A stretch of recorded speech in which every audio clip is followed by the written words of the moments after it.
से हाथ तोहरा पर रखनी हम कहिए से आज कुछ करबो पाई कि हम करी कुछ खास कह तोहरे दुआरी लेके आई हम बारात कह तोहरे दुआरी लेके आई हम बारात कह तोहरे दुआरी लेके आई हम बारात।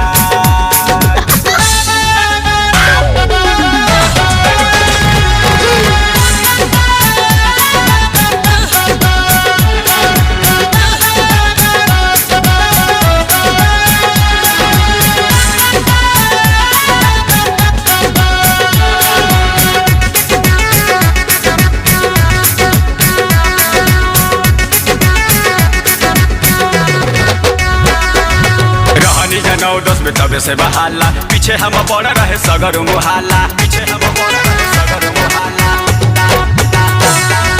रहनी जा 9 10 में तबे से बहाला पीछे हम पड़ रहे सगर मुहाला पीछे हम पड़ रहे सगर मुहाला पहले लोटराई कबो आईनी नहीं हाथ तोहरा पर रहे खाली हमार विश्वास कर कुछ पाई न त होई सत्यनाश कुछ करबो पाई कि हम करी कुछ खास कह तोहरे दुआरी लेके आई हम बारात कह तोहरे दुआरी लेके आई हम बारात कह तोहरे दुआरी लेके आई हम बारात तोहरे दुआरी लेके आई हम बारात।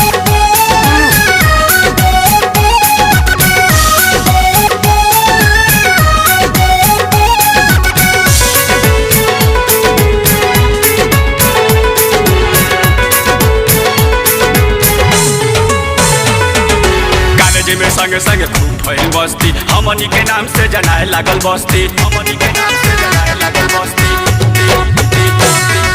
कॉलेज में संगे संगे खूब भइल मस्ती हमनी के नाम से जनाए लागल बस्ती हमनी के नाम से जनाए लागल बस्ती होठवा पर रहे खाली तोहरे ही बात जिंदगी में रहल तू सबका से खास तोहर नाम लेके सखिया उड़ावे उपहास कुछ करबो पाई कि हम करी कुछ खास कह तोहरे दुआरी लेके आई हम बारात कह तोहरे दुआरी लेके आई हम बारात कह तोहरे दुआरी लेके आई हम बारात तोहरे दुआरी लेके आई हम बारात।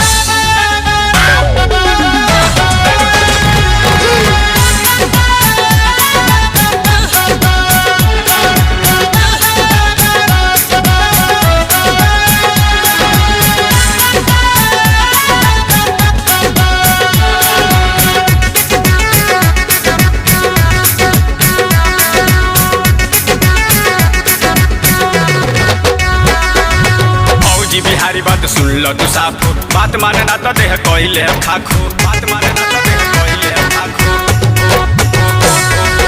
फौजी बिहारी बात सुन लो तू साफ बात माने ना तो देह कोइले खाखो बात माने ना तो देह कोइले खाखो सोचे खातिर देते बानी बस एक रात जिया तनी बन के जिंदा एगो लाश जी ना सकीला केहू दोसरा के साथ कुछ करबो पाई कि हम करी कुछ खास कह तोहरे दुआरी लेके